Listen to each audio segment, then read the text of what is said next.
Hello, my name is Hallie, and I'm the host of the Morbid Curiosity podcast. Today, I'm going to be playing A Morticians Tale, which was developed by Laundry Bear Games and came out in 2017. The description says, A Mortician's Tale is a death-positive video game where you play as a recently graduated mortician named Charlie, who's running a funeral home.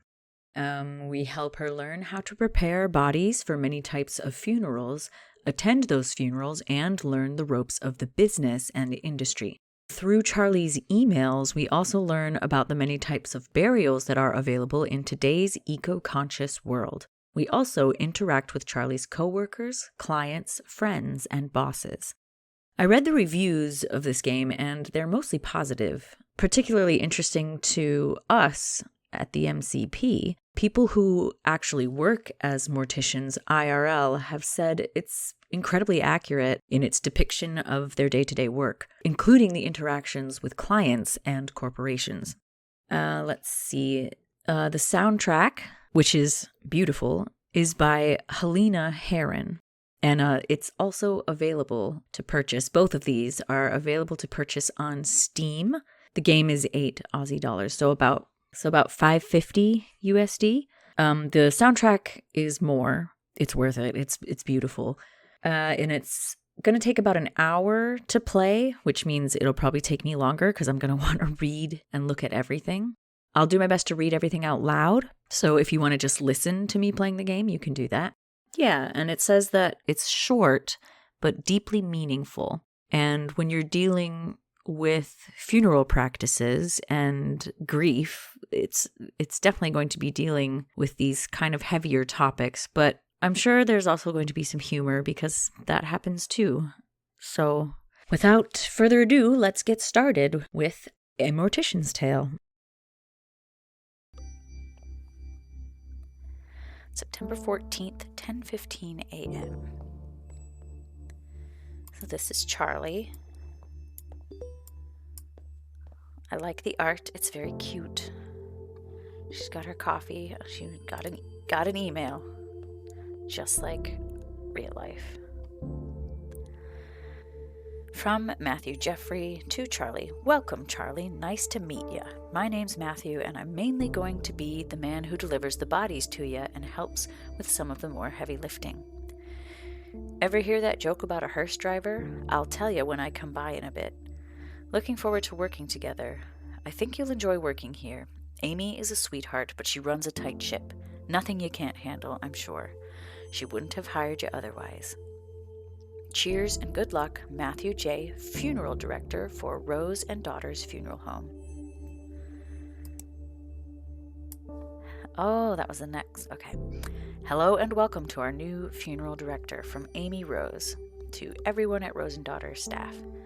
Hello everyone, I'd like to take this opportunity to introduce our new funeral director, Charlotte, or Charlie as she told me she likes to be referred to. Charlie is a recent graduate who came highly recommended and is eager to begin her career here with us at Rose and Daughters Funeral Home. Please take the time to make Charlie feel at home within our little family. We'll have a nice catered lunch this afternoon so we can all get to know each other a little better as well. Sincerely, Amy Rose, founder and director at Rose and Daughters Funeral Home.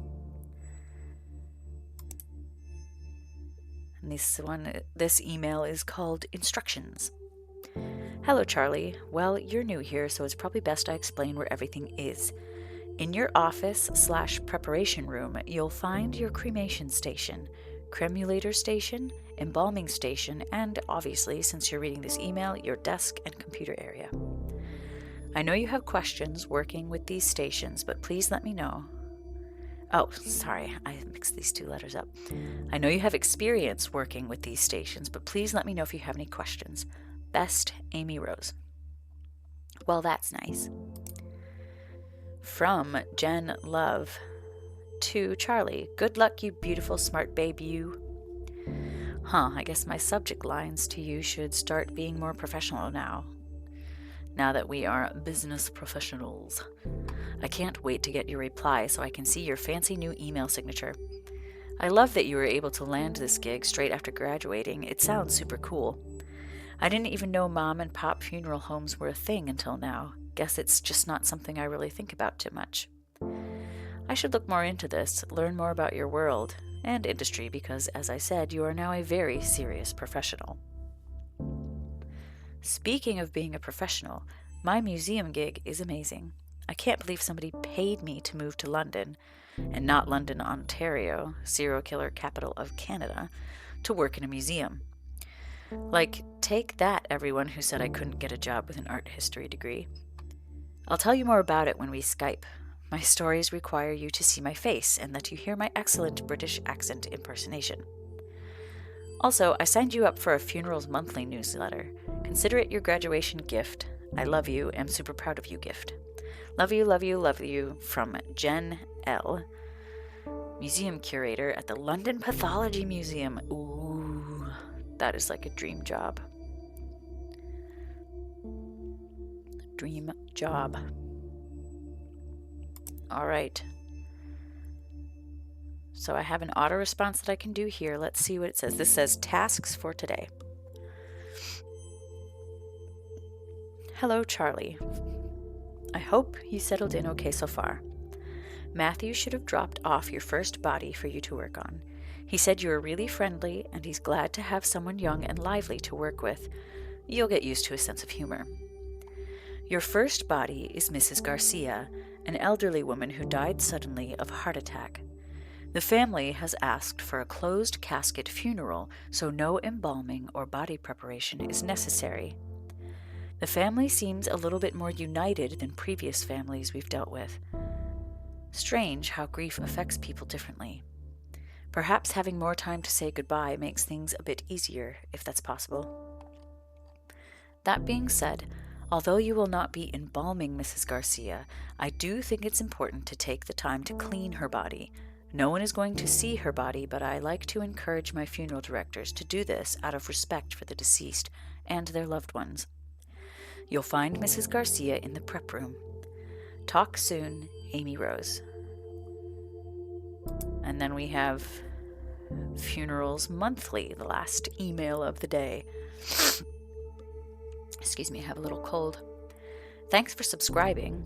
Each month we bring you a new newsletter featuring a topic pertaining to the death industry. This month is all about good etiquette for attending a funeral. I really can't believe we have to write this one out, but since we said we'll answer your most popular questions, here we are, because this is definitely one of the most popular questions. Funerals are a hard time, and we understand that, but here are some quick and easy rules to remember for being respectful at a funeral. Generally, following the guidelines of "don't be a jerk" should work. Number 1, don't be on your cell phone. We understand you're busy, but this is a time and place to disengage. If you have to be on your cell phone, don't do so inside the funeral home. Number 2, don't be loud and obnoxious. You can share happy stories, but other people are also grieving and working through their own healing process. Being quiet gives other people space that they might need. Number 3, don't get drunk. Everyone can deal with their feelings in their own ways. Just remember to be respectful when it is with the grieving family and friends. Number 4, happily reminisce. Sometimes remembering happy moments and positive experiences with the deceased can be a productive part of the healing process. Number 5, give condolences. It's not easy knowing what to say to someone, but even a simple "I'm thinking of you" can go a long way. Number 6, dress appropriately. What this looks like will change based on the customs of the deceased and their culture, but always dress in a way that shows respect to the deceased and their grieving family. Number 8, give a gift or sign the registration book. This can be flowers or a nice card, but it's the thought that counts here. Sometimes this can even be just cooking dinner for the grieving family. Anything that shows you care and want to help them through the healing process is what matters here. Be kind and be helpful. That is good advice. Okay, so we're going to reply to Amy, our boss, and say, "Sure thing, we'll get right to it." Okay, Charlie, I can see Mrs. Garcia over in the corner over here. Nope, not at the desk. Here's Mrs. Garcia.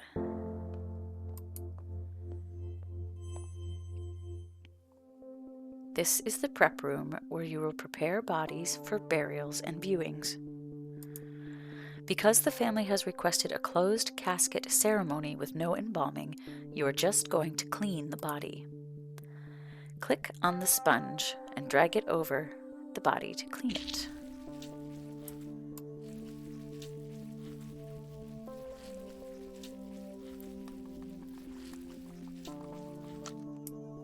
That's it, you're done. Mrs. Garcia will be sent to Mike, who will take care of dressing and putting her in the casket. It's time to go to Mrs. Garcia's funeral. You are responsible for taking care of the deceased's body, but it's also important to pay your respects to their loved ones. Follow the arrow to head to the funeral parlor. Now, I was reading a little bit about this game. Some people are a bit annoyed that you can't screw up any of these. You don't get to test it or make mistakes. But I kind of see why the developer did that, because you're trying to stay respectful and you don't want it to turn into a catastrophe where you've accidentally cremated a body that was supposed to be embalmed or something like that. So I can see why they did that. Yeah, it's just, it's like the email from the, I guess it was the Death Industry Society or whatever. Basically, it's not leaving any room for you to be a jerk, which I appreciate. But we're going to talk to Mrs. Garcia's family and friends and pay our respects. She would have hated these paintings. She was so particular. Yeah, at least she doesn't have to see them, I guess. That's... yeah, I guess.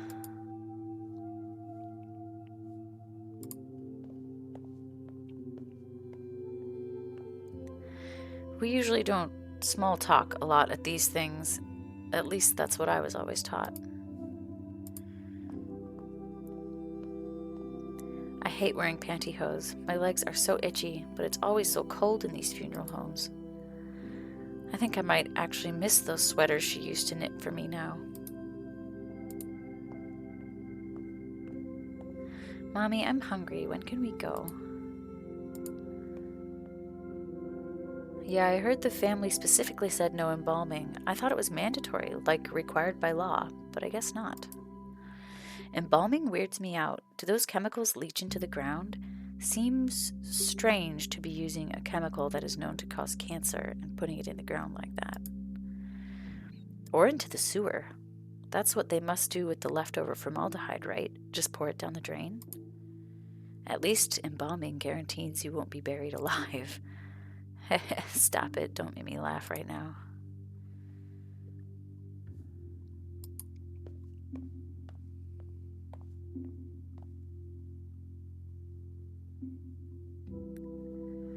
And we've paid our respects to Mrs. Garcia and we'll go back to our office. October 11th, 10:09 a.m. Cleaning up, read an email.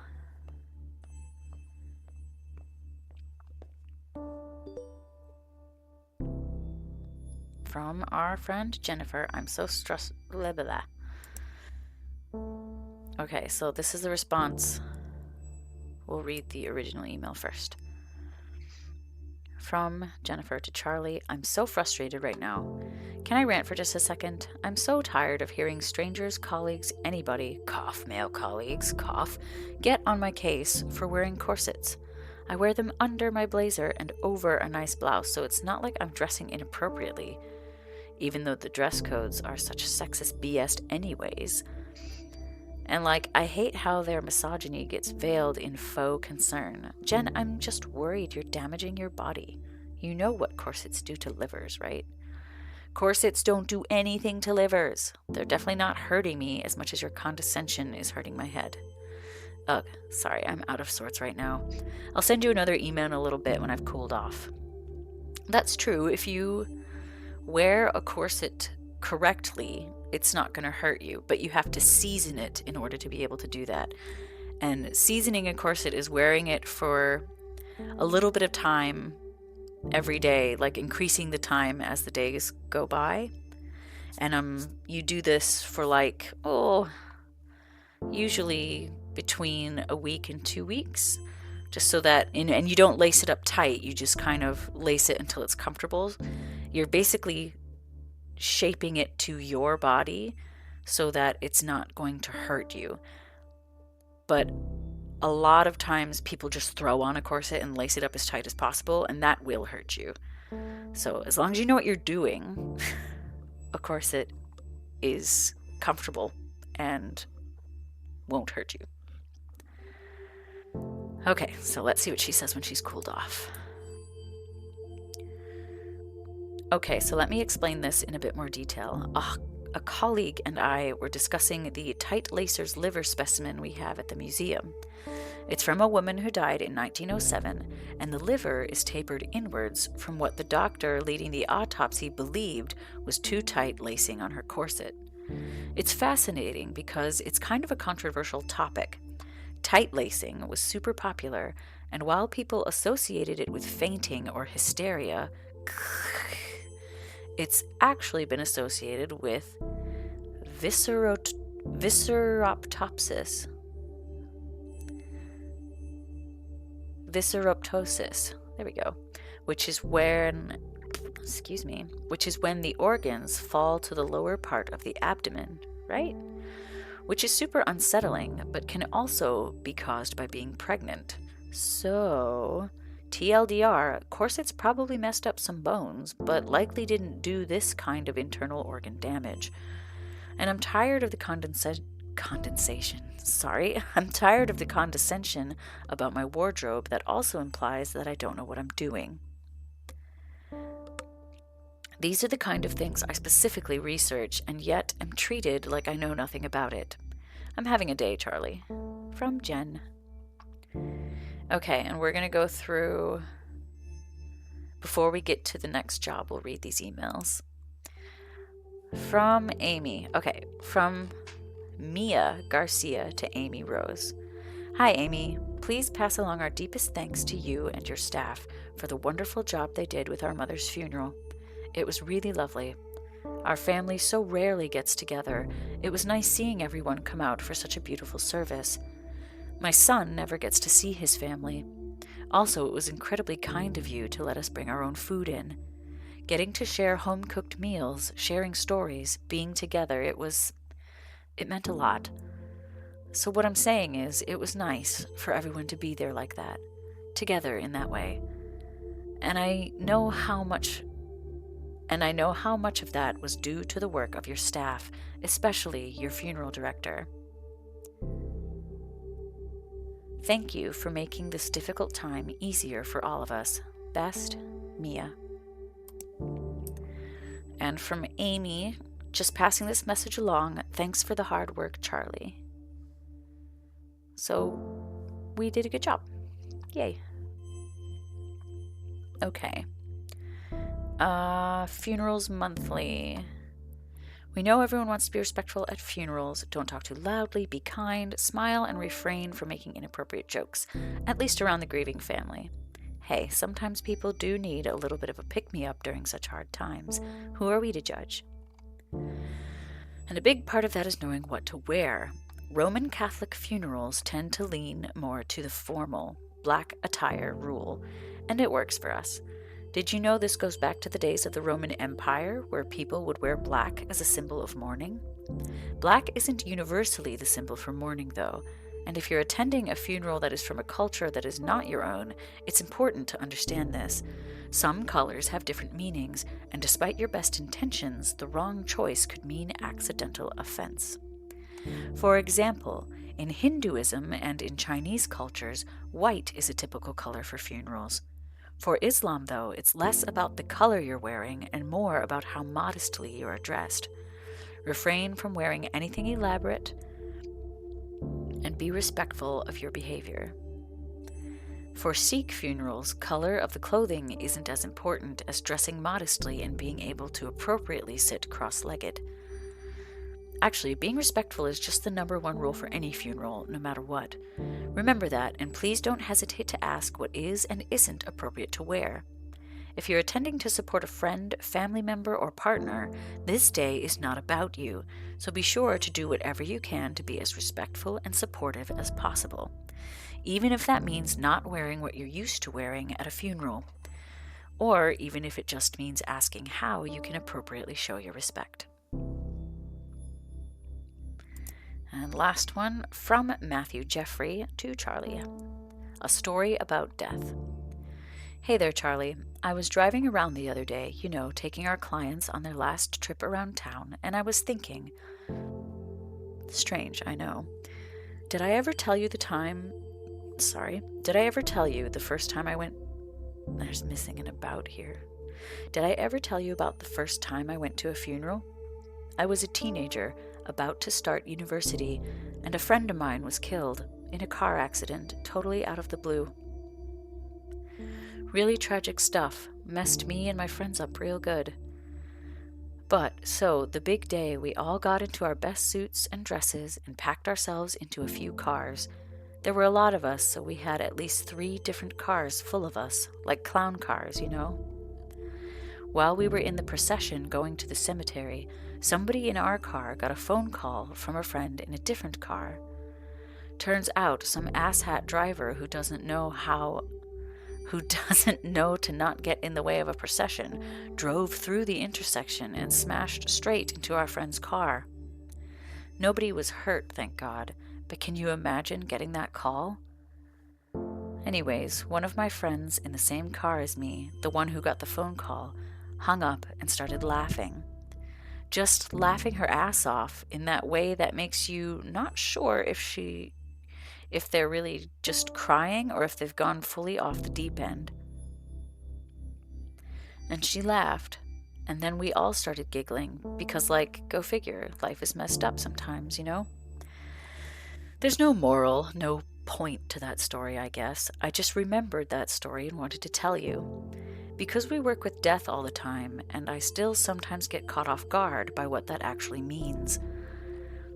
Oh, before you get any ideas, that has nothing to do with why I became a funeral director. That decision came totally later and is nothing unremarkable. Somebody has to do it, and I have a strong stomach, so why not? I'll see you in a bit, Charlie. Okay, now we have an email from Amy, our next client. Hi, Charlie. Here are the instructions for your next body. You did a remarkable job on the first one, and the family was very happy with you. No small feat, of course. Pleasing a grieving family isn't exactly the most comfortable of jobs. Your next job is a man named Mr. Duval, an elderly man who died of old age. Nothing fancy, just a standard funeral with embalming.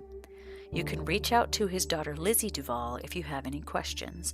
She's handling her father's passing as well as can be expected. As always, don't hesitate to ask me any questions. Best, Amy Rose. Get right on it. So because we're doing embalming, we are suited up in some PPE. We're going to go see Mr. Duval.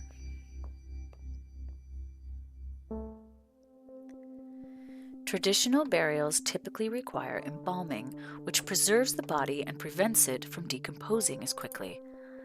Unless the family requests otherwise, all traditional burials will use embalming. Let's start by cleaning the body. Click the sponge and drag it over the body to clean it.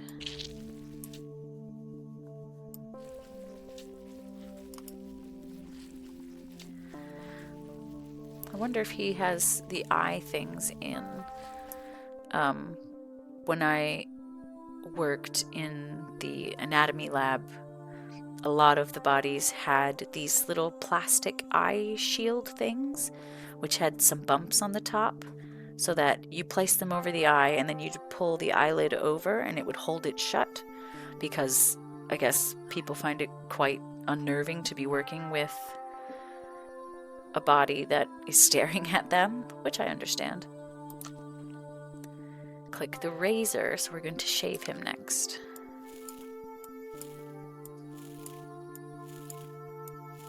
I wonder why they shave him. In order to break rigor mortis, I was wondering about that, you'll have to massage the body.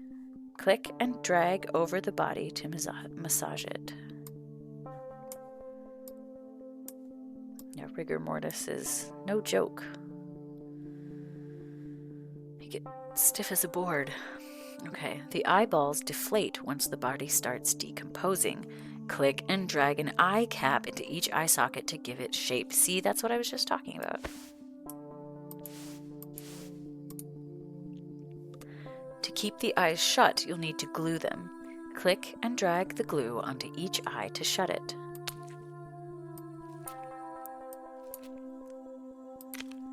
The mouth sags and hollows once the body starts decomposing. Click and drag a cotton ball into the mouth to give it shape.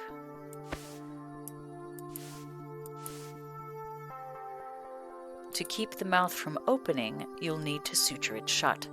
Click and drag the needle and thread over the jaw to close it.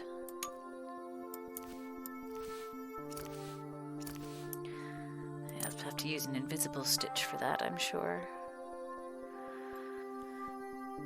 Okay. Click and drag the lotion over the body to moisturize it. This prevents the skin from drying out. That's a gross sound. Embalming involves removing blood and replacing it with preserving chemicals. Click and drag the scalpel over the neck to make an incision.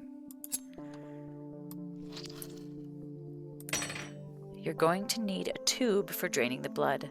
Click on the tube and drag it into the neck incision. Click on the cannula and drag it into the carotid artery. This is how you get preserving chemicals into the bloodstream. Sorry, carotid artery.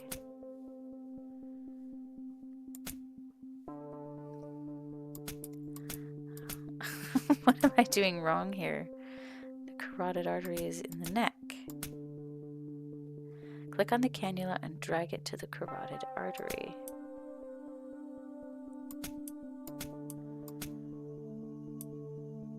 Sorry, man, I'm having some trouble. That's a trocar. Oh, I need the cannula. That would be it. Oh boy.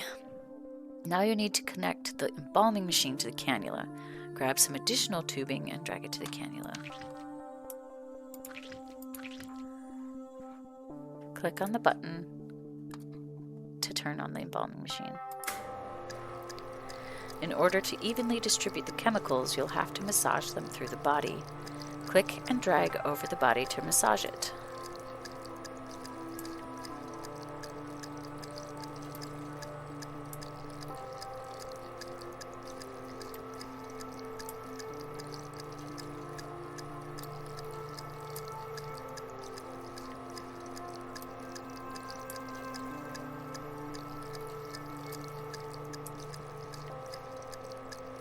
By the way, there's this really awesome YouTube channel called Ask a Mortician, and any question you ever thought you would have about this process, they answer. So if you're interested, you should go check them out.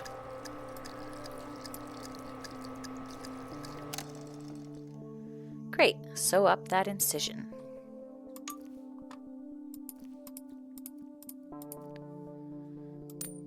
Almost done. You need to drain the organs of any remaining fluids. Click on the trocar, then click and hold on the abdomen until all the liquid has been drained.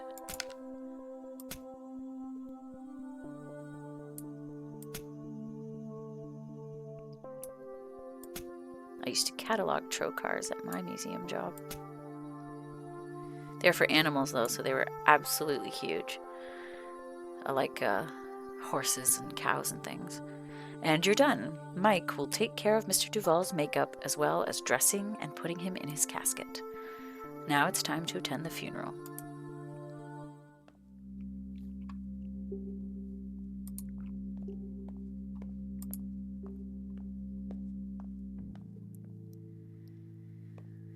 And here we are. Another funeral. Open casket. So strange not seeing most people wearing white. White? Yes, I think it's different for different family members. I can't remember. I haven't gone to many traditional funerals. So mostly white, but definitely not red, no matter what.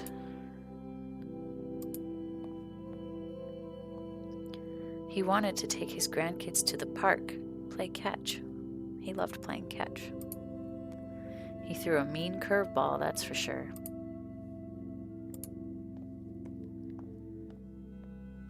Humming to himself and playing games on his phone.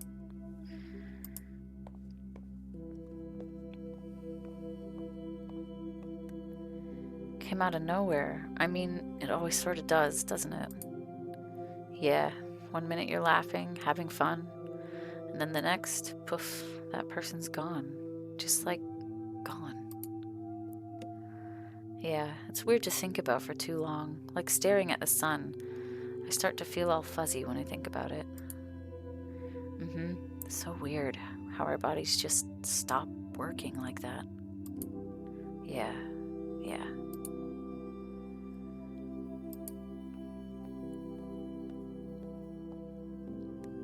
And we pay our respects to Mr. Duval.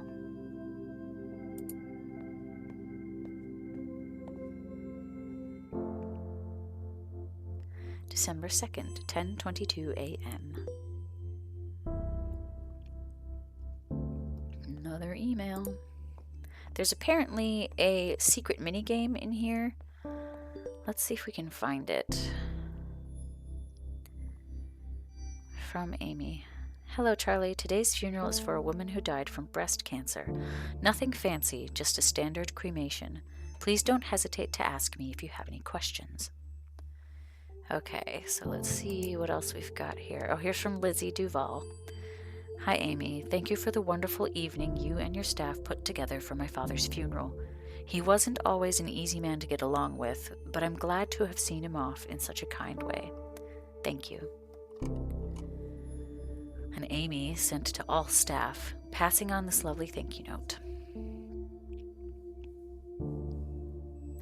And then we have another one from our bestie, Jen.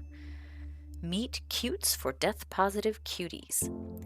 Charlie, I was doing some reading. I know you hate when I try to give you dating advice, but hear me out. There's this dating site that's specifically for people working in the death industry. Okay, so maybe I'm a little worried for you. You haven't mentioned anybody new since the breakup of 2014 that we will never speak of again after this moment. But you're always saying how tired you get of people being scared to ask about your day, so maybe meeting somebody in the industry isn't the worst idea. Just promise me you'll consider it, okay? It's harder for me to make sure you're seeing sunlight when I'm all the way across the ocean. I know you look like a babe with pale skin and witchy gothy aesthetics. I didn't quite understand that sentence. Okay, let me try again. I know you look like a babe with pale skin, and witchy gothy aesthetics are super hot right now, but vitamin D is still a good thing. Mom rant over. I'm going to try it out because it turns out people get super scared off when you tell them you work in a museum filled with dead bodies. Do you know how not interesting other people find teratomas? Charlie, I didn't know we were this weird to outside people. I've been spoiled by having a best friend who is as much of a weirdo as I am. Miss you, let's grab a bottle of wine for our next Skype date. That is so true. I forget that the stuff that I'm talking about grosses people out or freaks them out. And I don't mean to, but I'm so interested that I go on and only realize that I probably shouldn't have when they go a bit green occasionally. P.S. If you sign up for Dead Meat, isn't that the best name for a death industry dating website? Tinder rules apply. You have to like me if you come across my profile or whatever. I'm not sure how it works just yet, though. There are actually online dating sites for people in the death industry. For those reasons. Okay, forwarded. Okay, here's Amy. Let's start. This is embarrassing, but it seems I miscalculated some of our income and don't have enough to pay you this week. Would it be terribly inconvenient if I cut you a check for next week instead?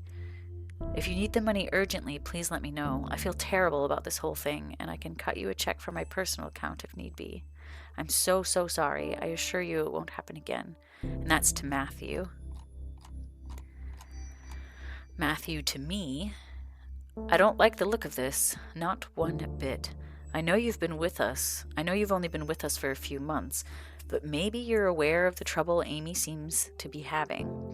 A small mom and pop shop like Rose and Daughters can't compete with the bigger guys. Anyway, don't tell Amy I sent this to you. Also, I'm starving, so I'm going to grab some fast food before taking the hearse through the car wash. 2 birds, 1 stone. And swinging back to the home. Do you want anything? A beef and cheddar? Arby's. I'm going to take the hearse through the drive-thru, of course. It freaks people out, and I love it. They get so awkward. Let me know. I'm heading out in 15 minutes. Okay, and now we have funerals, monthly LGBTQ funerals. If you've long been... start again. If you've been a long-time subscriber to our emails or follow us on social media, you've no doubt heard about the misgendering that transgender people are at times subjected to during their funerals. There have been notable situations where trans women have had their wishes overruled by their families and have had their hair cut, are buried under the wrong names, and subjected to the wrong pronouns in their obituary announcements. That's awful. We care a lot about this because we believe in treating every person with the same level of compassion, respect, and care. And this absolutely extends to pronouns and respecting the deceased's wishes as per their lived experiences. The CDC's Funeral Director's Handbook on Death Registration and Fetal Death Reporting offers the fraught directive. Quote, enter male or female based on observation. Do not abbreviate or use other symbols.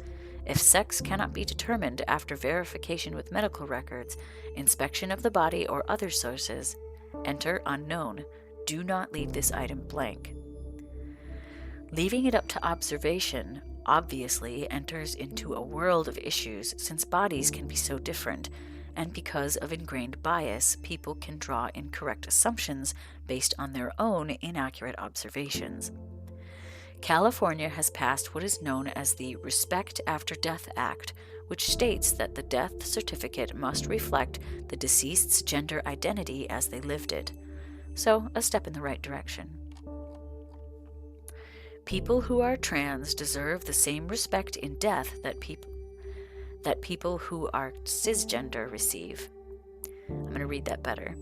People who are trans deserve the same respect in death that people who are cisgender receive. Misgendering in death takes away this respect. It can also inflict hurt and trauma on spouses and friends that survive the deceased. So what can we do as funeral directors? Listen to the people who come into your office. In America especially, some marriages may not be recognized as legal depending on the laws around same-sex marriage. But this doesn't mean you're not dealing with 2 people who have loved each other in the same way as another couple.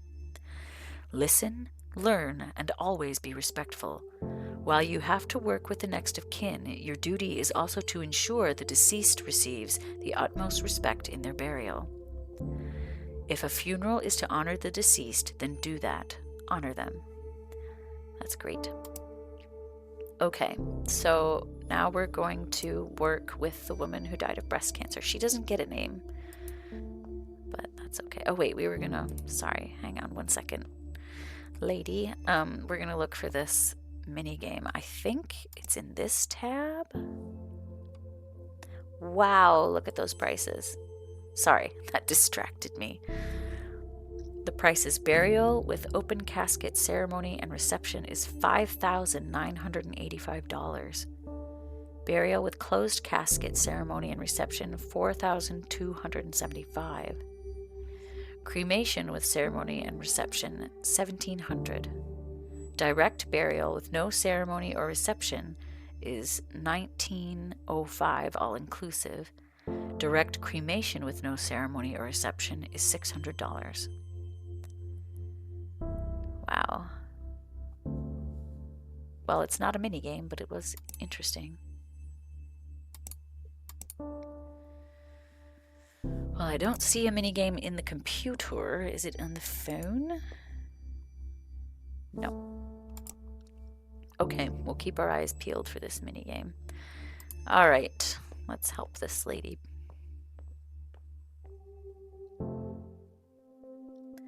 Before we cremate Mrs. Hall, there's her name, we need to prepare her body. Mrs. Hall's family brought clothing and jewelry for her to wear. It's important to remove these before the cremation process as not to damage them.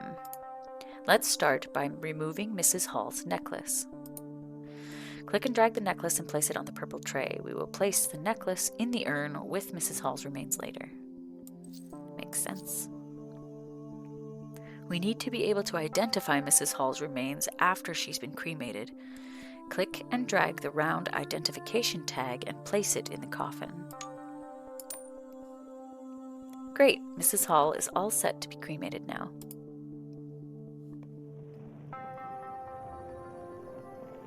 I guess we press go.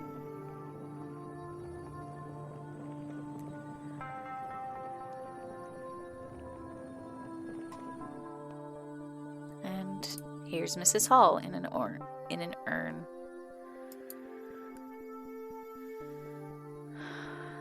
This is the cremulator. Contrary to popular belief, cremation doesn't turn bodies into ash so much as bone fragments. Using the cremulator will break these bone fragments down into ash-like remains.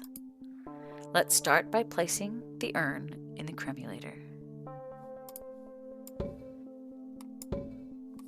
Click and drag the bone fragments and drop them into the top of the cremulator.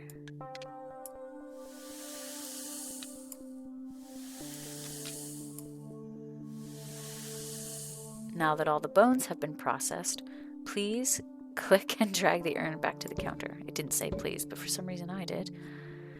Make sure to put the necklace into the urn. There we go. And don't forget the tag. Last step, put on the lid. All done. Amy will take the urn to the funeral parlor and present it alongside some flowers. And now we attend the funeral.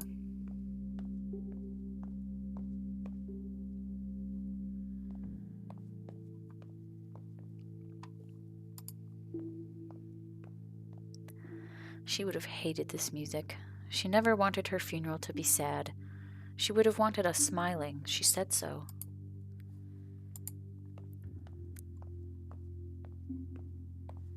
She fought really hard. She was proud of herself. She never gave up, not once.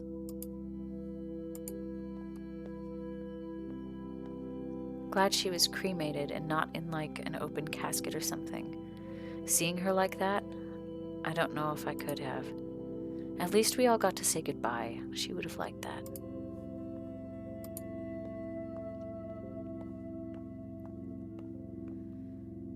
This is nice in a weird way. She'd like that we're all here, talking. She always tried to keep the family together. The food is delicious. I know that's weird, but these crab cakes are perfect. It's not weird.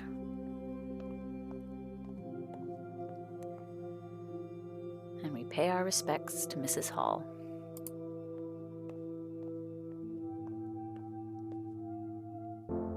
February 14th, 10:14 a.m. Enjoying a coffee there. Oh, this is a bunch. Okay. News about the future of Rose and Daughter's funeral home from Amy. Hi all, it's with a very heavy heart that I write to let you all know that Rose and Daughters will no longer be in business. I had no idea how to start this email, and resources I googled told me that it would just be best and easiest to break the ice. Be direct and remorseful, Google said. The truth is, I don't really know what to say. Since my father passed away, I've done my best to make Rose and Daughters warm and friendly to anyone who chose to use our services. It was my memorial to him, the original Rose, in a lot of ways. And you've all become like family, including you, Charlie, our most recent addition. But it's been getting harder to make ends meet. Rent is going up in the neighborhood, and I'm finding less and less like I have the energy for this business. There's a lot of competition from other funeral homes, larger corporations than we are, that can take on more business and offer more impressive services. You know the way it goes. So, we've been bought. Or I sold. Either way, soon Hillside Heritage Enterprises, Inc., a company that owns many funeral homes in the city and across the country, will replace Rose and Daughters starting from the beginning of next month. Same building, same name.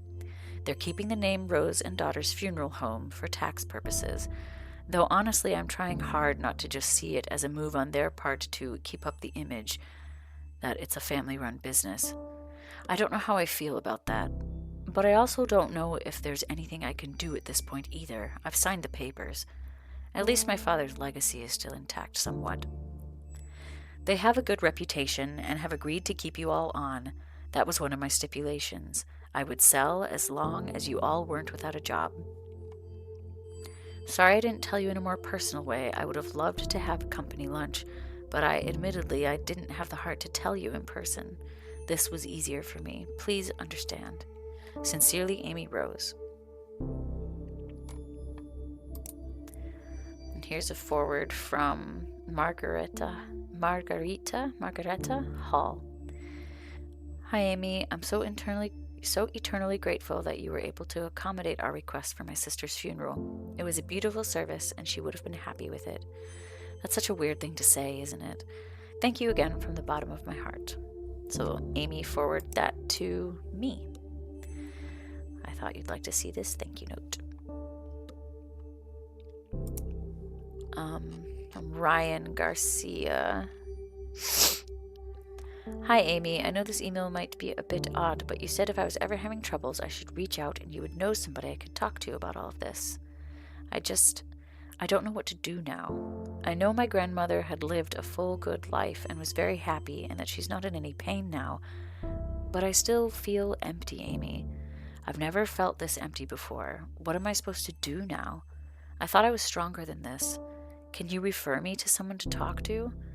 I don't want to freak out my mom right now. She's dealing with enough, with work and the will and trying to just be the best mom she can. I just need somebody to tell me that it'll be okay. Thank you, and I'm sorry for being an inconvenience. Ryan. From Amy to Charlie. I thought I would forward this to you. In situations like this, we typically connect people like Ryan with a grief counselor or other professionals who can really help him. Sometimes we get emails like this when people don't know where else to turn. It's difficult, and family isn't always the most reliable for some people. Usually, I would be happy to connect with him, but I'm feeling a little tired today, not my usual self, and it would be good for you to start building these kinds of relationships on your own. You're a treasure, Charlie. From Amy. Okay, another one from our bestie, Jen. Charlie. I've been playing a new game when things are slow at work. It's called Tales from the Crypt Sweeper. Get it? Get it? It's like Minesweeper, but way harder. Like, seriously, it's really, really difficult. And I thought my Minesweeper game was on point after working that overnight front desk job at that hotel for 3 years, but I must have gotten rusty. Anyways, instead of mines, you want to avoid graves so you don't disturb the adorable ghosts. The main character also kind of looks like you. Want to start a healthy competition? High scores get to pick the restaurant we go to when one of us is in town next. That sounds like the minigame we were thinking of. I'm going to take a sip of my water. Hang on. Okay. Funerals Monthly. Keep on protecting Earth with green burials. You've lived your life mindful of the environment, doing your part to reduce pollution and generally help out where you can, so why not continue doing that even in death? At least that's the thinking for a lot of people who are turning to green or natural burials.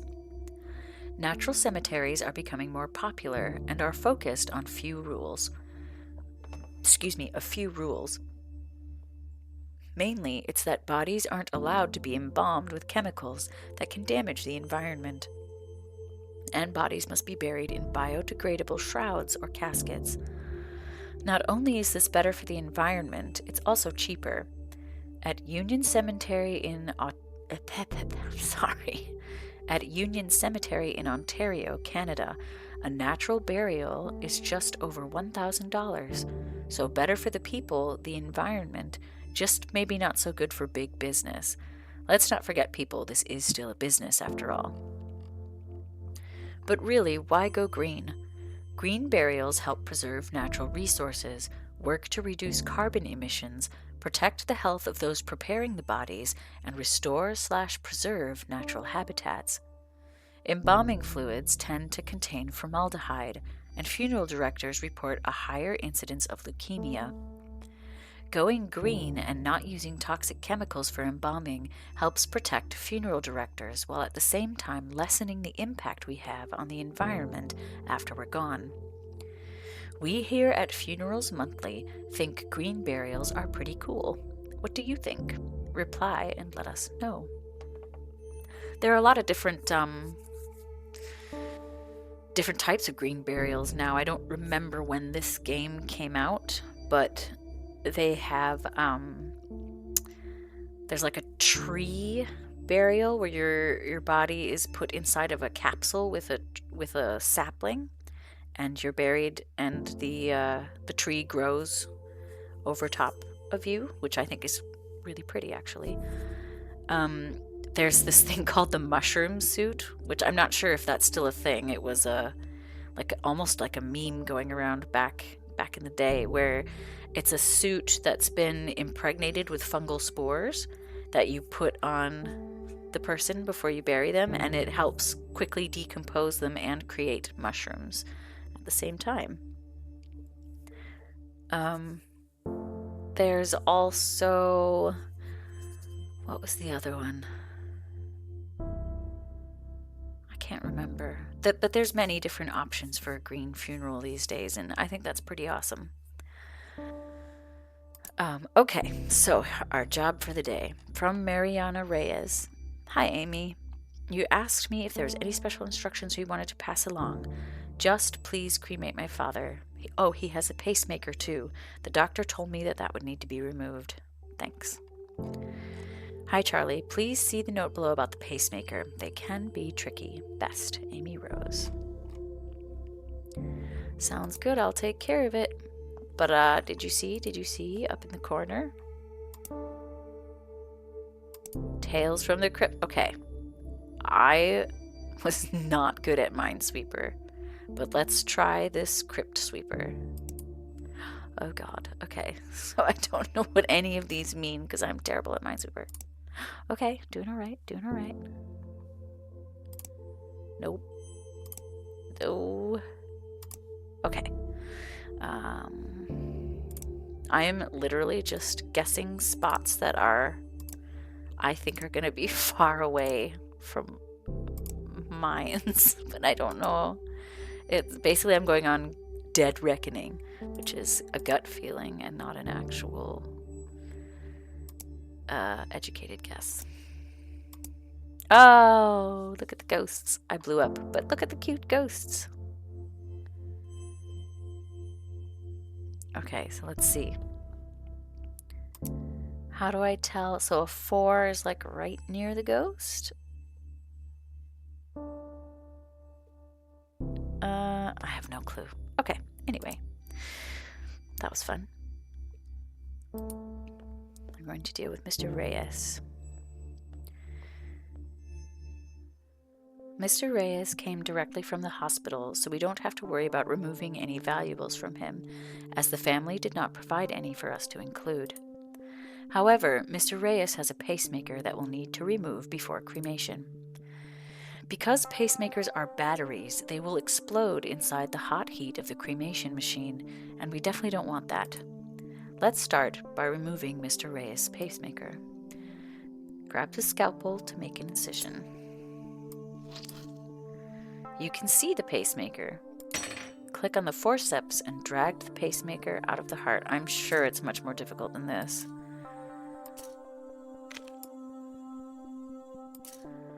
Put the forceps away, then place the round identification tag in the coffin. Mr. Reyes is all set to be cremated now.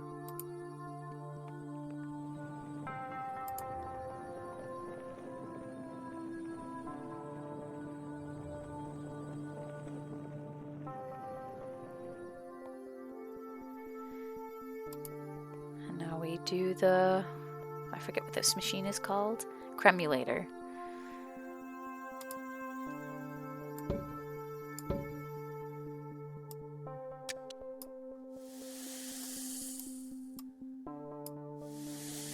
I actually didn't know that you had to grind these up.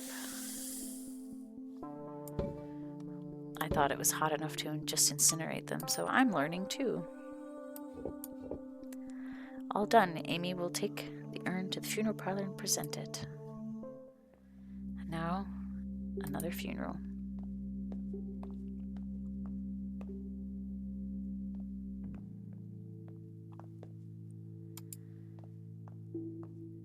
I wonder if he ever liked me. He was nice to me, but I don't know. He never seemed like he really cared if I was there or not. Oh, that's sad.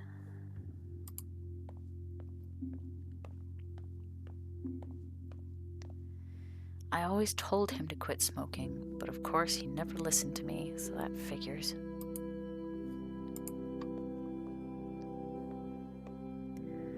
What do you want to do after this?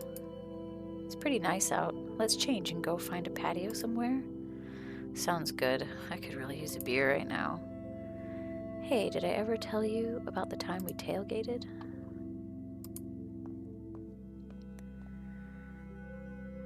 Did you ever end up clearing the air with your father? No. We talked a few times, but no, not really.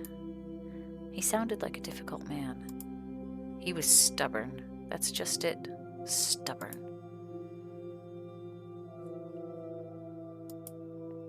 There have been several different types of funeral represented. I appreciate that.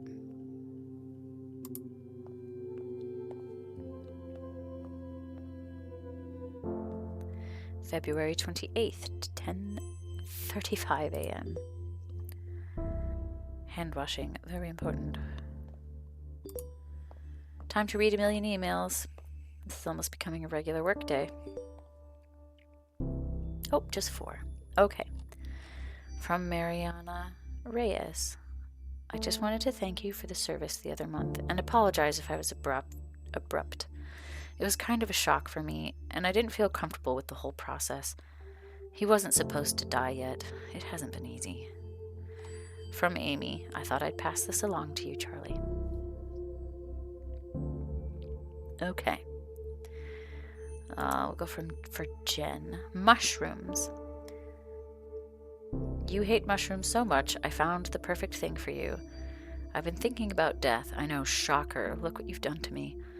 I think I want this mushroom suit. Oh, see, I was talking about that previously. No, it's not called that, but I can't remember the name of it, and I'm writing you on my phone, so I don't feel like Googling it right now. Anyway, the idea is that it's a biodegradable suit that the deceased wears. It's made with what people call a biomix, mushrooms and other microorganisms that help to decompose bodies, neutralize toxins in the body, and provide nutrients for the soil. I think this one company even offers casket liners for use in green caskets. I think this is what I want. It'll be just like Hannibal. Wait, don't tell people I said that, okay? But seriously, it's pretty cool. I love all the death innovation happening. We might as well do something We might as well do something when we're in the ground, you know? Love you. Think about it and let me know your thoughts. I want all of your thoughts. If it's not this, then maybe I'll have my ashes made into jewelry. But seriously, I'm probably going to do this. There's no harm in planning ahead, am I right? I forgot about that one. There are several companies that will take the ashes and compress them under such pressure that they turn into not a diamond per se, but a gem. And then you can have that turned into jewelry, which is pretty cool. Okay. Funerals monthly. Oh, we really do. I'm going to kind of breeze through this. Listicle. We rarely do listicles, but we thought a listicle would be a very good way to deliver this month's advice. What not to say at a funeral.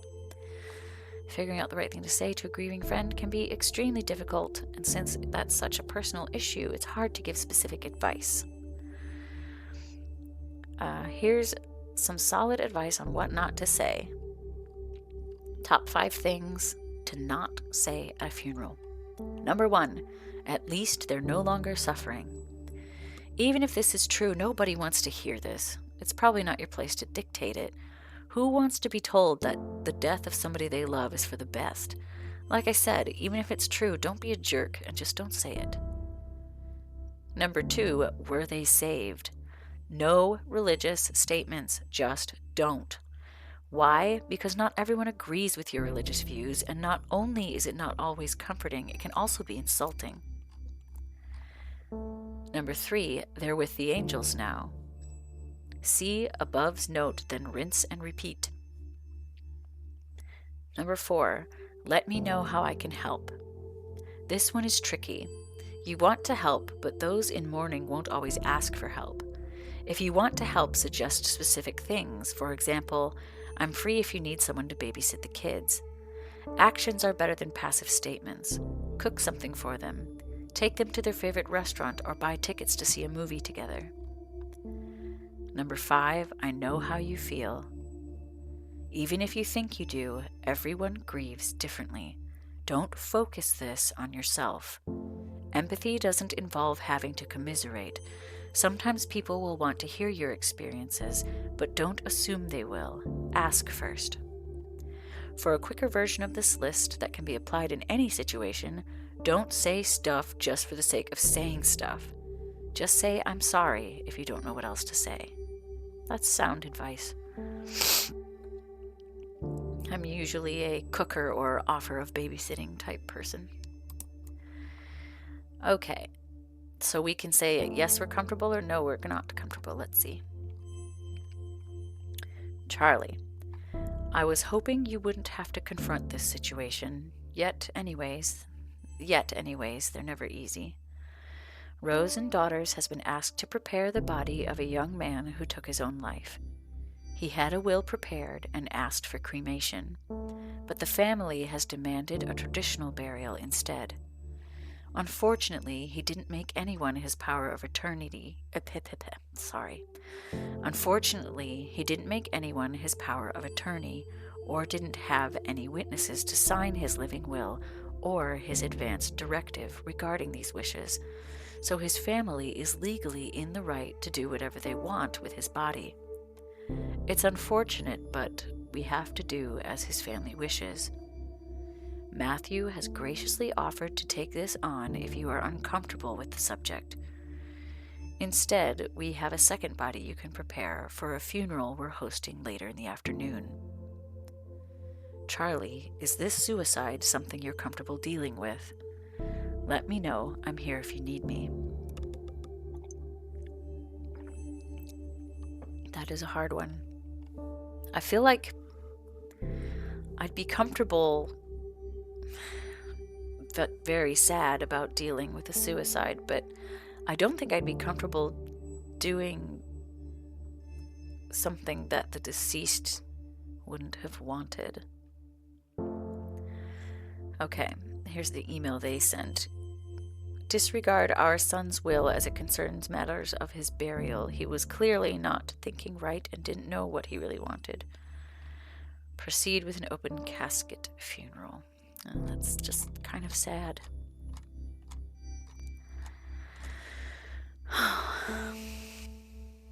Am I comfortable? I'm not really. I'm not really comfortable doing that.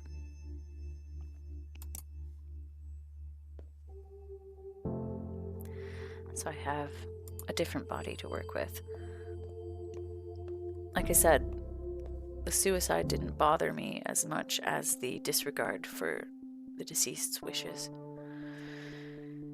Okay, the deceased's family has asked for an open casket. Let's start by cleaning the body.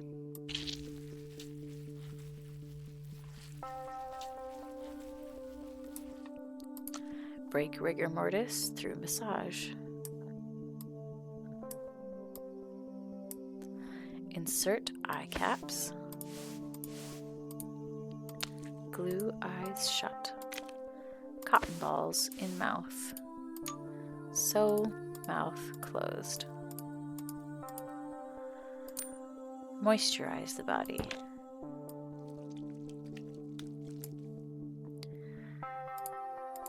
Incision in the neck. Tubing. Attach cannula. Connect embalming machine. Oh, wait. There we go. Turn on embalming machine.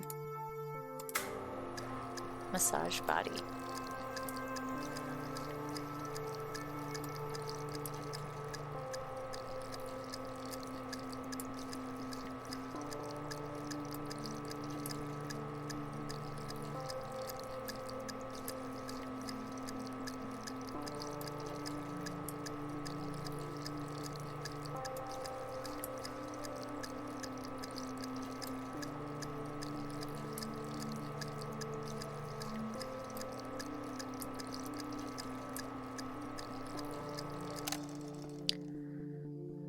Sew incision closed.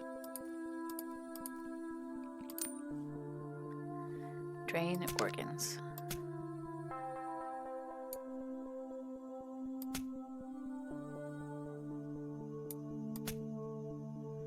Not a huge fan of that sound effect. All done. Mike will take care of Mrs. Rossi's makeup as well as dressing and putting her in her casket. Oh, and now we will do the funeral for Mrs. Rossi.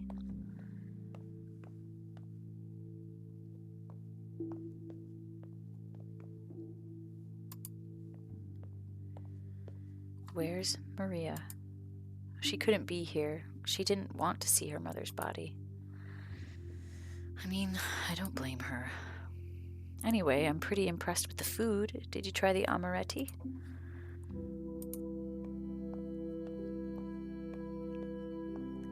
It doesn't look like her at all.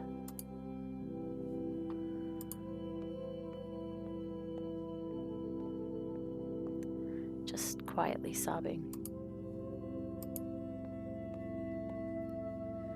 I haven't cried since she died, not once. How is Anna crying and not me? I'm the one who lost a parent.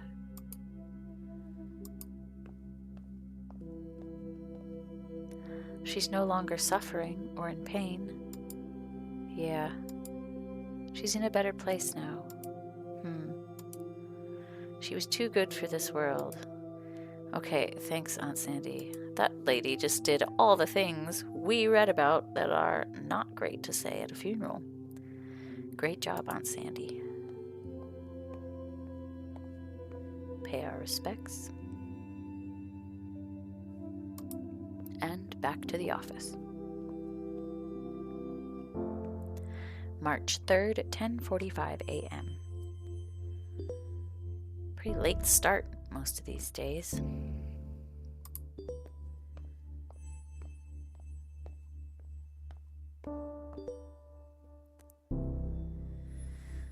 Oh, so many emails. Okay. From Chad Grant. We are pleased to bring on Rose and Daughters as part of Hillside Heritage Enterprises Incorporated. They will be another institution amongst hundreds of other properties owned across the country. But of course, as part of the adjustment process to Hillside Heritage Enterprises Inc. culture, there will be a number of changes that will come to Rose and Daughters. We will send out the memo regarding the specifics and details of these changes, and we expect them to be followed impeccably. Glad to be leading the way for Rose and Daughters from now on. From Chad Grant, CEO and Managing Funeral Director. This is probably what Matthew Jeffrey is thinking. Matthew to Charlie, what the hell? Can I just say, first off, that this is bullcrap? Knowing how these corporations run, I wouldn't be surprised if they're monitoring our emails now. No, okay, I don't really believe that. I'm just upset. I get that Amy didn't have much of a choice. You can only fight a huge corporation taking all of your business for so long. This isn't 6 feet under. And they just swooped in, and now we have to deal with their BS practices. They're colder than the corpse I picked up from the morgue this morning. Who charges this much for funerals? It feels dirty and exploitive. Let's grab a drink after work. I need to blow off some steam, and emails aren't really the most appropriate place to do this. Too late for me, I guess. P.S. If you're reading this, Hillside Overlord, good. Okay, here's my friend Jen. Let's see. Starting one, you're invited to attend Death Cafe. Come, increase awareness of death with a view to helping people make the most of their finite lives. Join us, have a tea and cake, and talk with others about our thoughts, fears, and illuminations on death. The founder of Death Cafe movement, John Underwood, once said, "When people talk about death and dying, it tends to illustrate their humanity." See everyone at the Upside Down Jar next Thursday. From Death Cafe. And then from Jen, can't really write much right now. I have a lot of work I have to do with an inguinal hernia from 1750. It's the oldest in our collection. You can even see this bit of paper the surgeon put in after removing the hernia.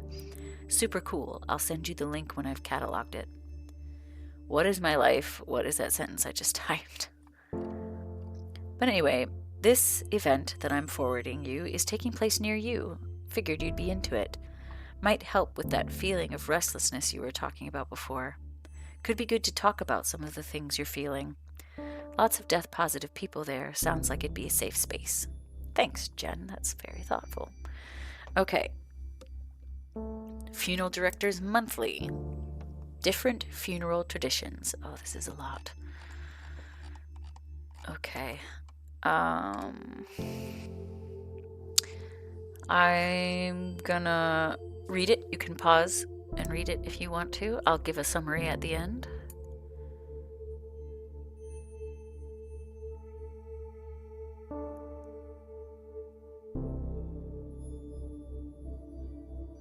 It's basically saying that funeral rites and traditions aren't the same across the board, and different cultures have different protocols for cleaning the body, different aspects of the service. But the goal for all of these is almost always the same: offering support, guidance, and to ease the people who are grieving. In Judaism, interment usually begins immediately after someone has passed. Up until burial, the body is never supposed to be alone, so often families will appoint a shomer, a guardian, to remain with the body. Preparations for burial begin as soon as possible in Muslim traditions as well. Local Islamic community organizations are also often involved and help the family make arrangements for the funeral service and burial. Not all funeral practices are strictly religious. In the aughts in South Korea, the amount of graveyard space began to shrink drastically, causing a law to be passed that required families to remove a loved one's body from its burial place after 60 years. Many families began to cremate more often, but there are also companies that compress remains into beads in turquoise, pink, or black called death beads. I was actually going to do an episode on this. I read about it, but there wasn't a lot, so like there wasn't enough to fill a full episode. So maybe I could do like a combination of different ways people preserve compressed remains, I guess, because I talked about the diamond, the turquoise beads, and I'm sure there was something else, but I can't remember. Anyway, this also occurs in North America, Europe, and Japan, but remains much more common in South Korea because of the space issue. And not all practices are somber either. Ever hear of the turning of the bones, or famadihana? I have, because I did a miscellaneous or morbid miscellaneous essay about it for the plague pit patrons back in the day. A ritual by the Malagasy people of Madagascar. Famadihana has families return to an ancestral crypt, exhume the bodies wrapped in cloth before dancing with the bodies to lively music. This practice is a celebration, remembrance, and a way of keeping the deceased involved in family news. Death can be a difficult time for many people, obviously, but that doesn't mean there isn't a beauty in the way we choose to honor and celebrate our deceased. Okay, they were talking about the prices. So Rose and Daughters, now operated by Hillside Heritage. Bronze funeral package. Silver funeral. Oh, they're not putting the cost. That means it's probably a lot. Okay. Today, Charlotte from Chad. Below are the details for our next client. Ensure you follow the corrected specifications exactly. After you're done, I will review your work in order to properly evaluate you at the end of the month. From Leah Ionesco. Thank you, Mr. Grant, for agreeing to take care of Jocelyn's cremation. The bike accident was, well, it was more than I was expecting. I know she wanted to be cremated, and to be honest, I don't think I could bear seeing her like that after what happened. Thank you, from Leah. Oh. So we recently had to go to a funeral of someone who was in an accident, and that hit a little hard.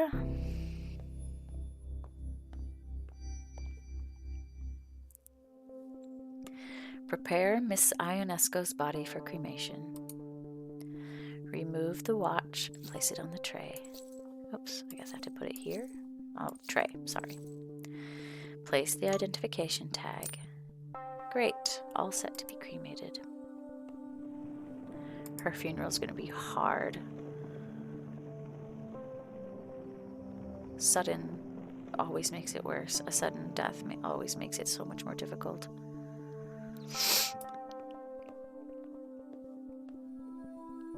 Sorry if I'm sniffing. I think over this playthrough I've gotten a cold.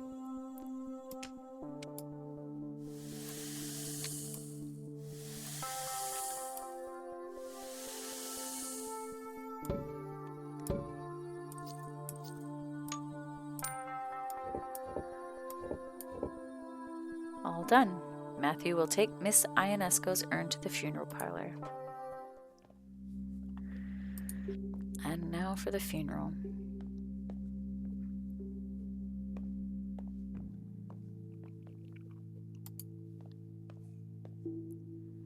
She was always so careful. Wore her helmet, signaled, used the bike lanes. Asshole drivers, they need to pay attention.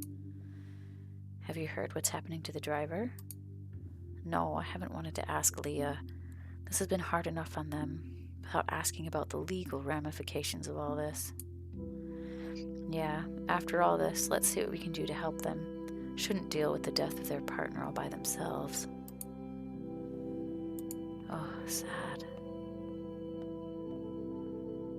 I have to go through all of her things. How am I supposed to decide what to keep?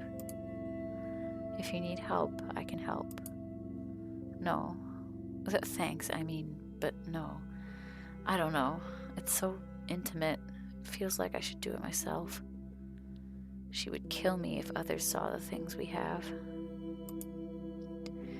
Yeah, she was kind of a closed book, except to you.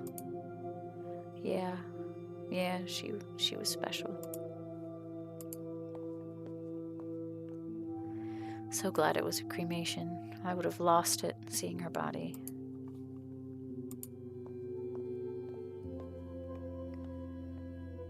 I'm glad I'm here, but wow, I just need a glass of wine and to binge watch something right now.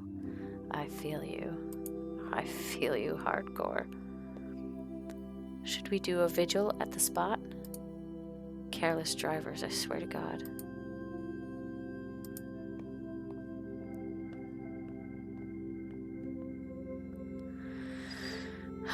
Pay our respects to Miss Ionesco.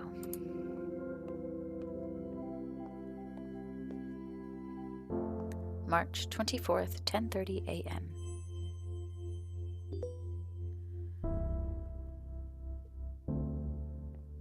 Another email.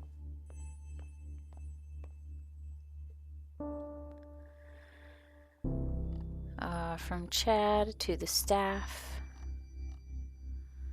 New rules and code of conduct. Uniform, strict dress code. No tattoos to be visible.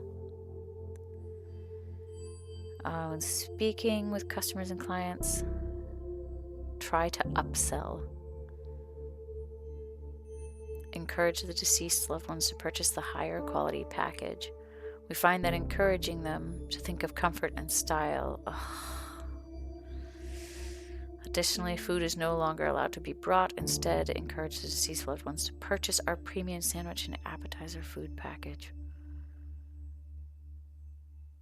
I expect all of the above changes to be instituted effective immediately. Basically, corporatizing, if that's a word, the funeral, which I get it. They're running it as a business.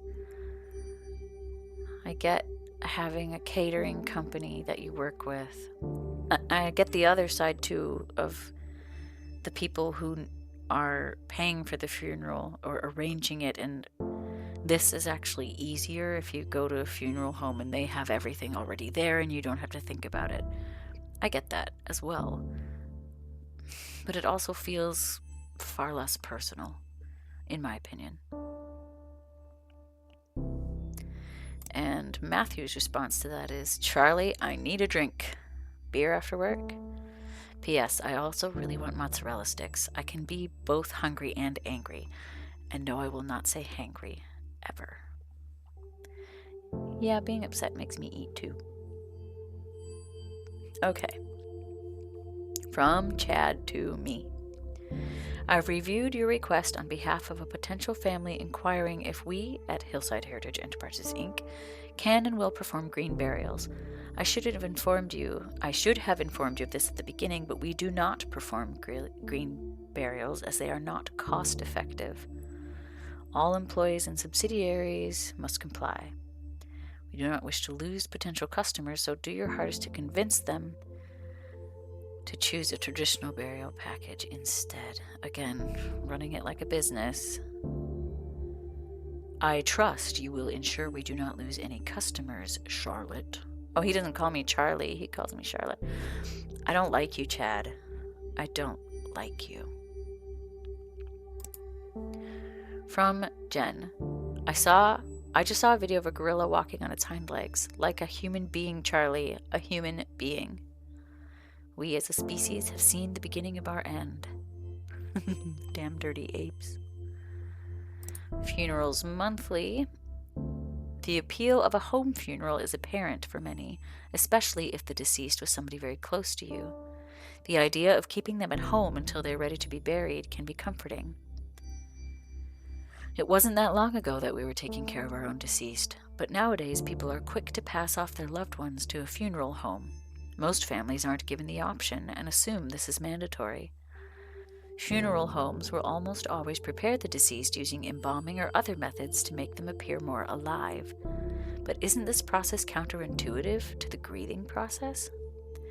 Being around the deceased allows the bereaved to spend a longer period of time with their loved one's body, which can help them mourn or give opportunities to family members and friends to see them one last time. The idea of keeping them at home might sound gross, but it's important to understand that decomposition takes a long time, and you can further slow this process by keeping your home cool and dry. To be around your loved ones and see them decay naturally is an important part of the grieving process. I agree with that as well. Home funerals aren't just more intimate, but they are economical. A traditional funeral, complete with body prep, service, flowers, cards, and many other hidden costs and fees, can cost upwards of $7,000 to $10,000. When you're able to do it yourself, the only cost remaining is entirely the cremation or burial itself. However, it's important to understand that different rules apply given on what state you live in. In all states, it's legal to have your loved one's body at home after they die. States like Alabama, Connecticut, Illinois, Indiana, Louisiana, Michigan, Nebraska, New Jersey, and New York require a funeral director's involvement, from signing the death certificate to overseeing burial or cremation. If this is a route you decide to take, make sure you follow everything by the book. Just remember this is an option. Okay. Chad Grant to me. Charlotte, I'm proud to announce that Hillside Heritage Enterprises Incorporated received a contract with the city to dispose of any unclaimed bodies. This is an important revenue stream for us, as I'm sure I don't need to explain to you, Charlotte. Although Hillside Heritage Enterprises Incorp. is being paid a decent wage from the city for these services, cremation is preferred here as it's more cost efficient of the two options. The first unclaimed body will be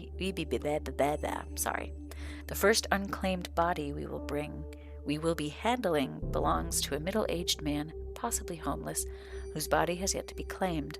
No special preparations are needed for this cadaver aside from cremation. That's sad. Whenever I hear unclaimed bodies, I just think of the Anatomy Act, where unclaimed bodies and the bodies of executed criminals were allowed to be anatomized.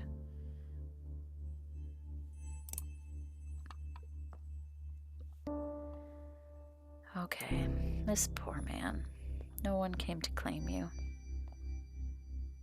But I'll take good care of you anyway. He doesn't seem to have any valuables that would be damaged during cremation, so let's just worry about putting his identification tag into the coffin with him.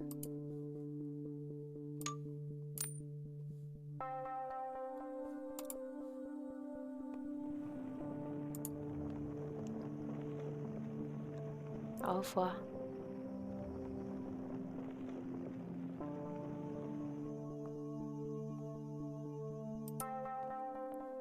Do they even have his name? Like, I know there's an identification tag in there. But does it have his name?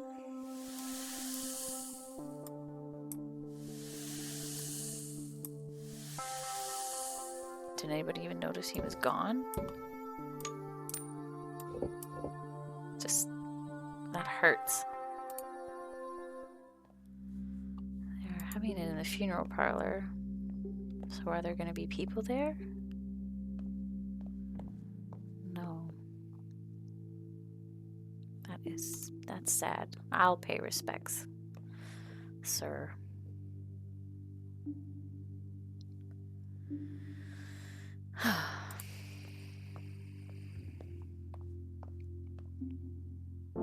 April 9th, 10:19 a.m.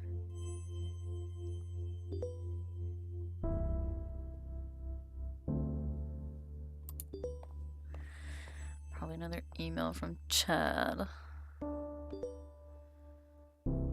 Corpro-humanoid.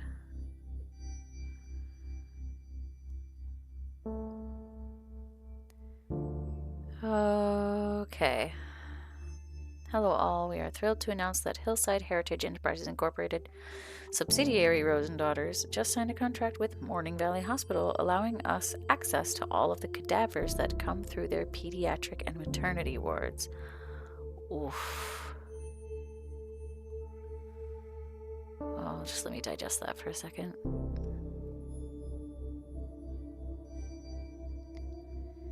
We are excited for the opportunity to work with Morning Valley Hospital, which intakes over 100,000 patients and receives over 15 million in funding and donations annually. This will no doubt be a boon to Hillside Heritage Enterprises Incorporated, bright and sustained future. This email feels off color to me.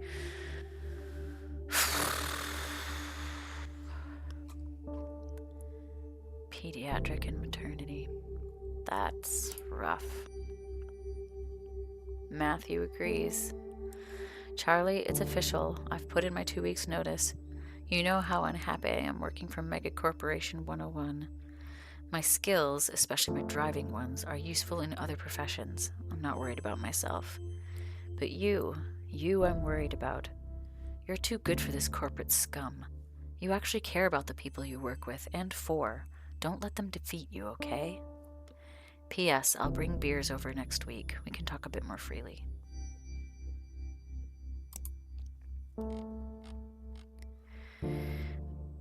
Okay, so we have one from Jen. I kissed her. I'm dating a special effects makeup artist, and she is like the coolest person I've ever met in my life. She totally loves Ava's possession and was equally freaked out by the possession scenes, but so utterly delighted at the idea of a support group for people who've been possessed. That was your best recommendation in a while, Charlie. You were slipping there. I was getting worried you'd lost your taste. But yeah, her name is Lily, and she's super death positive and isn't freaked out by my work, and also isn't too into like the last dude I saw. Jason? Michael? God, I can't remember. Oh, sorry, and also isn't too into it like the last. Oh, yeah, yeah. I just really like spending time around her. I can talk about whatever I want. She totally gets what I mean when I say that, like, working with death and spending so much time thinking about death actually makes me happier. It makes everything else feel so much more worth it, you know? Memento mori, or whatever they taught us in that one poetry class we took. We just clicked. Feels good, fun and affirming, like dating should be. I'm thinking of taking her to Maple Meadows. She's super into roller coasters, and I think the idea of sharing cotton candy, or maybe not, I don't want to throw up on the ride, is sickeningly cute. Then maybe I'll kiss her on top of the Ferris wheel? Be super corny and cliche? Anywho, enough about me. I'm still kind of in shock from your last email. Do you think you're going to do it? You know you have my support 100%, no matter what you decide. Okay. Oh yeah, water burials. This is Funerals Monthly talking about water cremation. I think I discussed this in a short essay or perhaps behind the scenes thing on Patreon. We can call it a few different things like flameless cremation or perhaps resomation. Its technical name, though, is alkaline hydrolysis. Whatever we want to call it, it's here, and it's an environmentally friendly alternative to traditional cremation. Okay, so cremation and burials take a huge toll on the environment, and water cremation is an alternative method. How does it work? It's a water-based chemical process that uses really strong alkali in water heated up very high. It basically works like a sped-up version of natural decomposition. Excess water gets put through the same water treatment process as any sewage water at a factory, and alkaline hydrolysis uses significantly less energy than traditional cremations. Neat, huh? It's been around for a bit, and in some places became legal around the end of the first decade of the aughts. The aughts, like the 2000s? Not a bad alternative. Yeah, I've heard of water cremation. That's cool. From Chad. Charlotte. I see you were not able to convince the Dimka family to take a standard funeral. I had to contact them myself in order not to lose this sale. Please read the enclosed emails for a lesson on how to properly upsell potential customers. I don't want to see that we've lost any customers because of your refusal to upsell. That is part of your job. Ugh. So here's them saying, fine, we'll take a traditional funeral. And here's Chad saying, I understand your desire to keep your wife at home, but I assure you the best way to honor her is through a traditional funeral package. Beautiful, intimate gathering. Standard embalming, allow everyone to view. Beautiful, peaceful, courageous. Oh my God. Let us make this difficult time easier.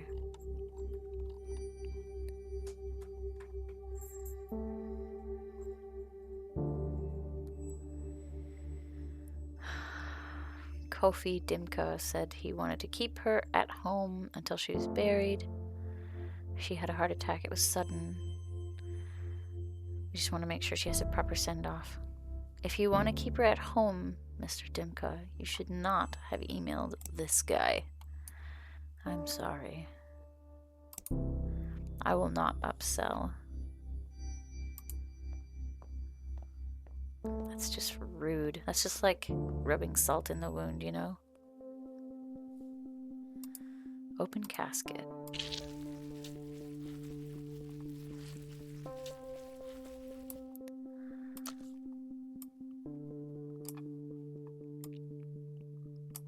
Like, I know it's a business, but damn. It just feels wrong.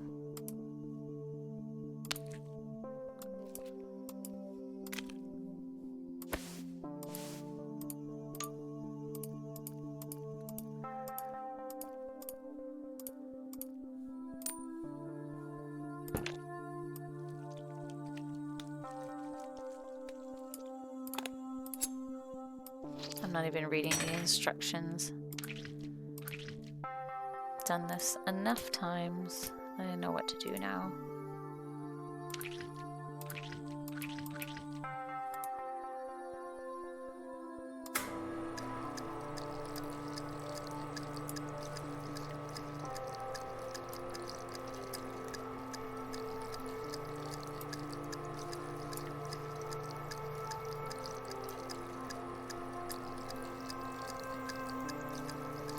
I wonder if there's something similar if you're doing a funeral with a church. Like, is a funeral home involved in that?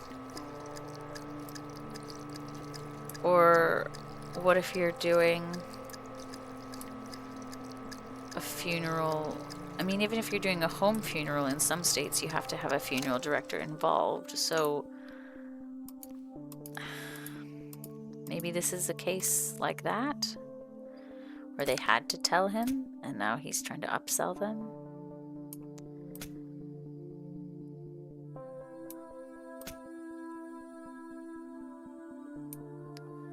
All done. Mike will take care of Miss Dimka's makeup as well as dressing and putting her in her casket. Okay, to Miss Dimka's funeral.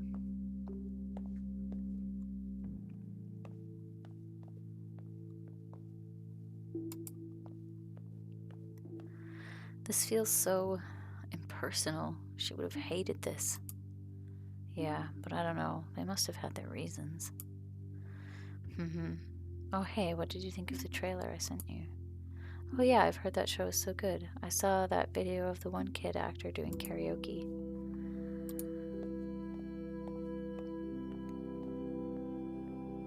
Do you think we did the right thing? I feel bad not doing what Mom asked for. I know, honey, but what that Chad guy said seems right. We don't want to dishonor her memory by letting her rot. Yeah, I just want Mom to know I loved her. Wish I hadn't yelled at her before. Shh, it's okay. She knew you loved her. Fights happen. Please don't be hard on yourself. Yeah. Yeah, I'm going to miss her. Me too.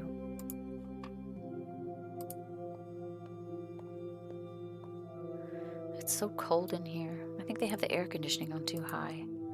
Yeah, let's go for a walk later. It's really nice out. What It'd be good to stretch my legs. I'm starving. Why do these things always make me so hungry? You're always hungry. And now we'll pay our respects even though this isn't what you wanted. And I tried to help you. But Chad ruined it for everyone.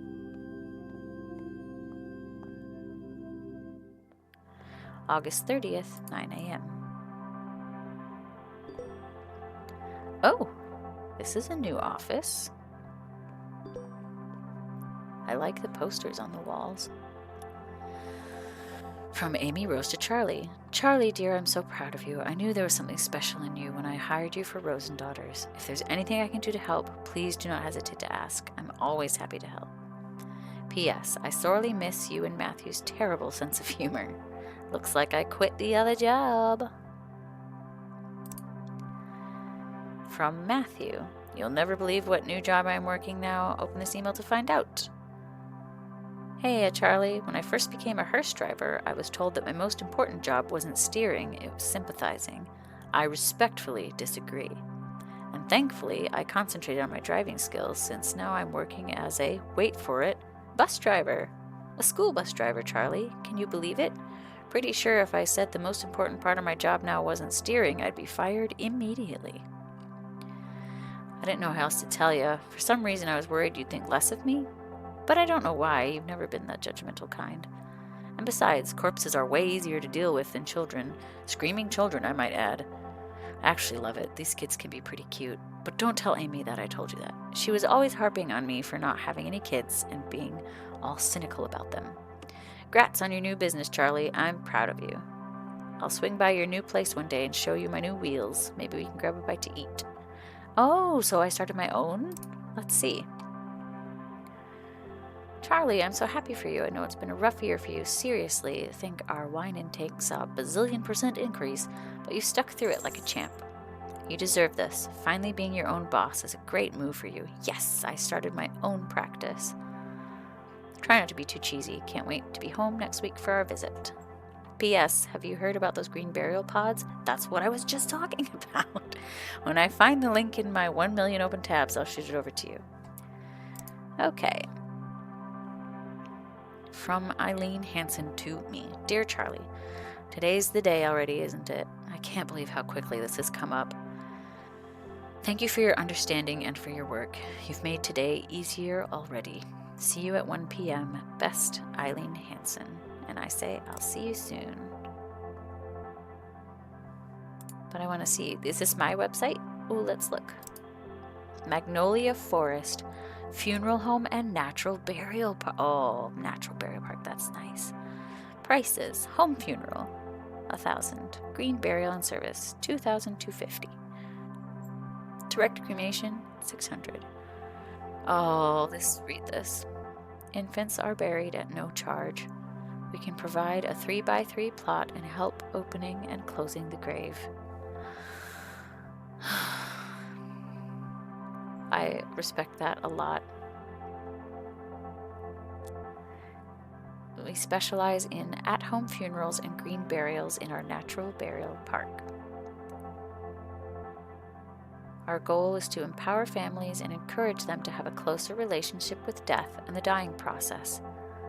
The death of a loved one can be a confusing and sometimes traumatic time, and we want you to feel fully involved in your loved one's death care decisions.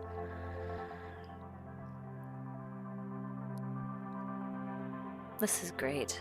Our natural burial park allows the body to return to the earth and recycle naturally. It is intended as an environmentally sustainable alternative to existing funeral practices. Our park has room for bodies as well as pets. Families also have the option to bury their loved ones themselves if they so choose. Oh, that's beautiful.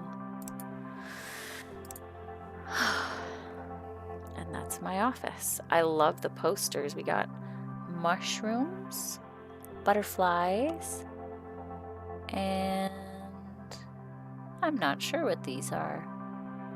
They almost look, some of them look like mushrooms, some of them look like Christmas ornaments. Maybe they're supposed to be insects? Hard to tell, but I like them. I love those kind of posters. It looks like I can wear what I want. And this is my funeral home, Magnolia Forest. This hurts. I thought it'd be easier, but it's not. It hurts so much. But thank you for helping me give her the funeral she always wanted. Anyway, I think we're ready to get started now.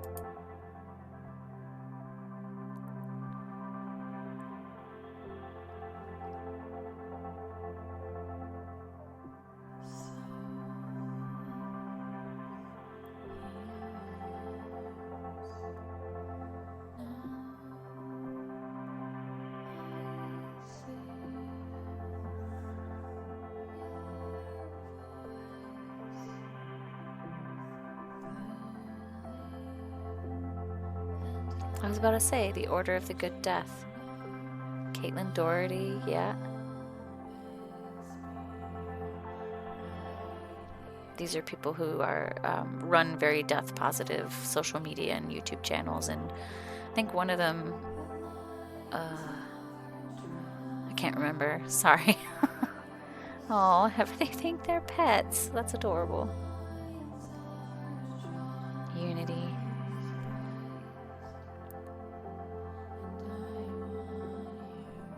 Ontario Arts Council. Oh, I didn't know that.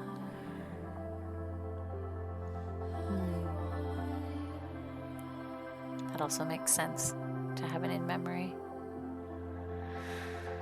Thank you for playing. Well, you're welcome. I very much enjoyed that. I hope you guys enjoyed it too. That was beautiful. Some parts of it were quite confronting, but it was really good. That was David sneezing in the other room. If you want me to play another game similar to this one, or just any other game, please let me know, and I will record another playthrough. I highly recommend this game. It was really good. There's not a lot to it, as in it's very straightforward and you can't really lose the game, but it was very informative and I enjoyed it, and I hope you did too. Alright, that's all from me. I'll see you next time. Bye!